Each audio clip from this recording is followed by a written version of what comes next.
नमस्कार दोस्तों, भूतनाथ स्टोरीज के एक और दिल दहला देने वाले एपिसोड में आपका स्वागत है। क्या आपने कभी महसूस किया है जब आप रात के सन्नाटे में अकेले बैठे होते हैं तो अचानक आपके पीछे की हवा ठंडी हो जाती है, जैसे कोई आपके ठीक पीछे खड़ा होकर आपकी गर्दन पर अपनी ठंडी सांसें छोड़ रहा है। आज की कहानी किसी कल्पना की उपज नहीं है, बल्कि ये उन चीखों की दास्तान है जो आज भी मुंबई के एक बंद हॉस्टल की दीवारों में दफन है। आज की कहानी हमें भेजी है राहुल ने। राहुल जो कि पुणे के पास के एक छोटे से गांव के रहने वाले थे। उन्होंने अपने स्कूल की 12वीं तक की पढ़ाई गांव के स्कूल में की। उसके बाद उन्होंने मुंबई जाने का फैसला किया। राहुल का परिवार बेहद गरीब था, लेकिन उनके पिता ने राहुल को पढ़ाई के लिए मुंबई भेजने का फैसला किया। राहुल का एडमिशन मुंबई के एक अच्छे कॉलेज में हो गया था। अब उन्हें तलाश थी रहने के लिए एक सस्ते हॉस्टल की। उन्हें मुंबई के एक पुराने मोहल्ले में एक सस्ता सा हॉस्टल मिला, लेकिन राहुल को क्या पता था जिस कमरे को वो अपना आशियाना बना रहा है वो असल में मौत का एक जाल है। साल 2018 अगस्त का महीना। मुंबई की उमस भरी गर्मी और ऊपर से पहली बार बड़े शहर में आने का डर।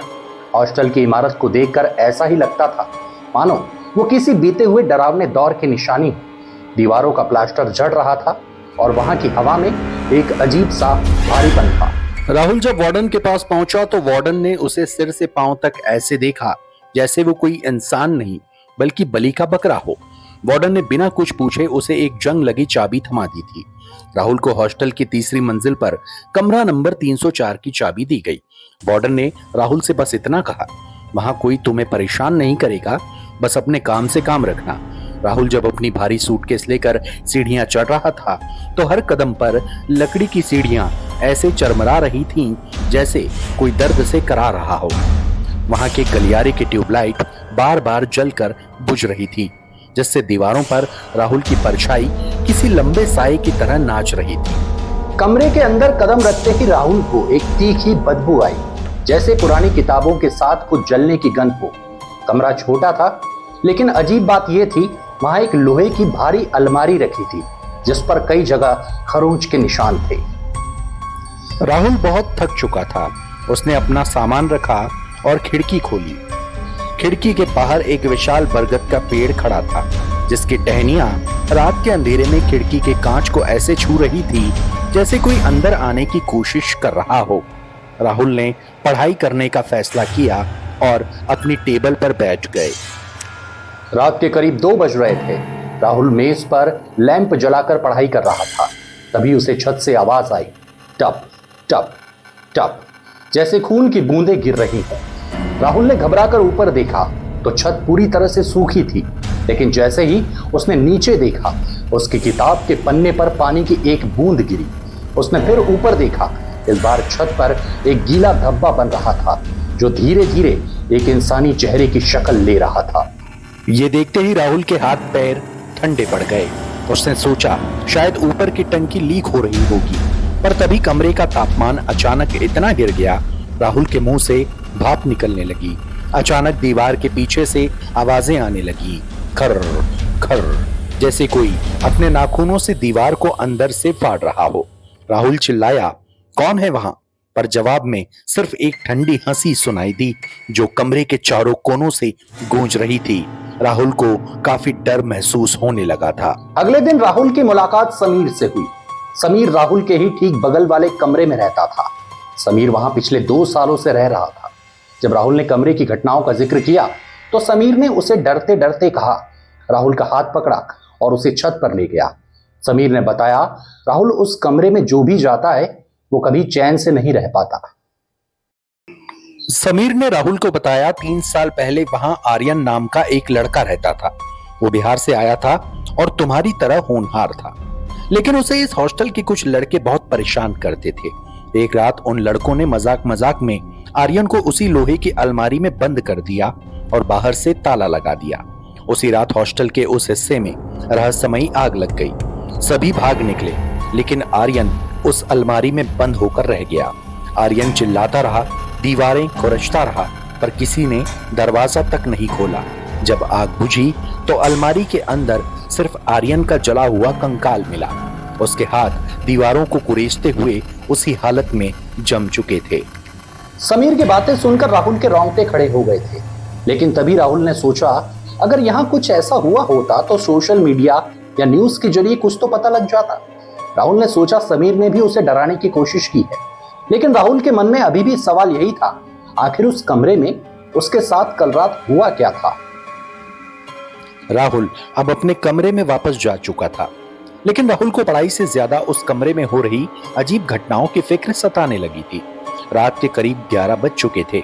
राहुल को कमरे में एक पुरानी डायरी मिली जो मेज के पाए के नीचे दबी थी। वो आर्यन की डायरी थी। डायरी के आखिरी पन्ने पर लिखा था, समीर मेरा दोस्त नहीं है, वो मिला हुआ है। वे सभी मुझे मारना चाहते हैं, जलाना चाहते हैं। तुम मुझे यहां से निकालो, वरना तुम भी मेरे साथ आ जाओ। इतना पढ़ते ही राहुल का डर और बढ़ गया। आखिर उस डायरी के पन्ने में जो लिखा था वो क्या वाकई सच था? राहुल के मन में लगातार डर बढ़ते जा रहा था। अब राहुल ने घबराहट में अपना कमरा अंदर से लॉक कर लिया, लेकिन तभी राहुल को महसूस हुआ एक बार फिर दीवार खुरचने की आवाज आ रही है। इस बार राहुल ने हिम्मत जुटाकर अलमारी को थोड़ा खिसकाया और दीवार पर देखने की कोशिश की। अलमारी के पीछे की दीवार पर एक छोटा सा छेद था।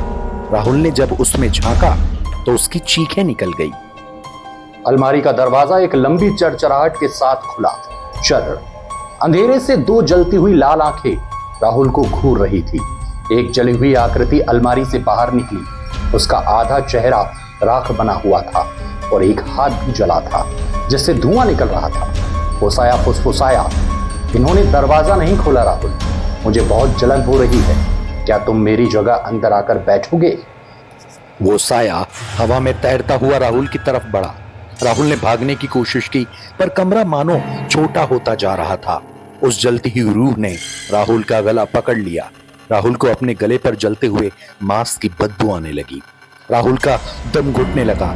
आखिरी वक्त में राहुल ने अपनी पूरी ताकत बटोरी और पास ही पड़ी मेज पर रखी हनुमान चालीसा को अपने सीने से लगा लिया। राहुल जय श्री राम बोलते गया। जैसे ही उसने जय श्री राम का उद्घोष किया, एक बिजली कड़की और कमरे में एक सफेद रोशनी फैल गई।